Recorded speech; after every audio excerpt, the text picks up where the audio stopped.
College ஸ்டூடண்ட்ஸ்க்கு use ஆகுற மாதிரியான 5 part time job ideas பத்தி தான் பார்க்க போறோம்.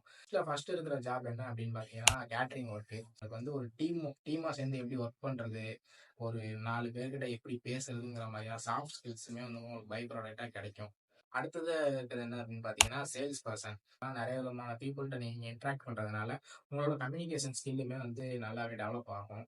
ஸோ அடுத்த பார்ட் டைம் ஜாப் ஐடியா என்னன்னு பார்த்தீங்கன்னா, டெலிவரி பார்ட்னர். உங்ககிட்ட வந்து லைசன்ஸ் இருக்கணும். கண்டிப்பா உங்களுக்கு வந்து நல்லாவே பைக் ஓட்ட தெரியும். இந்த ஃபோட்டோகிராஃபி, வீடியோகிராஃபி மேலாம் நெறைய பேத்துக்கு பேஷன் இருக்கும். நியர்பைல இருக்க ஸ்டுடியோஸ் அப்ரோச் பண்ணி பார்ட் டைம் ஃபோட்டோகிராஃபர், வீடியோகிராஃபரா ஒர்க் பண்ணலாம். ஸோ வீடியோ எடிட்டிங், ஃபோட்டோ எடிட்டிங்லாம் வந்து நீங்க கத்துக்கிட்டீங்க அப்படின்னா, அது உங்களுக்கு ஒரு கூடுதல் அட்வான்டேஜ் தான். ஸோ கடைசியா பார்த்தீங்கன்னா, யூடியூப் கன்டென்ட் கிரியேஷன். இதுக்கு வந்து உங்களுக்கு பெரிய இன்வெஸ்ட்மெண்ட் எதுவுமே தேவையில்ல. இதுக்கு வந்து ஒரு பேசிக் மொபைலே போதும் தான். என்னைய மாதிரி இல்லாமல் கொஞ்சம் கன்சிஸ்டண்ட்டாக வீடியோ போட்டிங்க அப்படின்னாலே உங்கள் சேனல் நல்லா பிக்கப் ஆகி உங்களுக்கு இன்கம் கிடைக்க ஆரம்பிச்சிடும். உங்களோட ஃபேவரட் பார்ட் டைம் ஜாப் என்ன அப்படிங்கிறத மறக்காமல் கமெண்ட் பண்ணுங்கள். பாய்.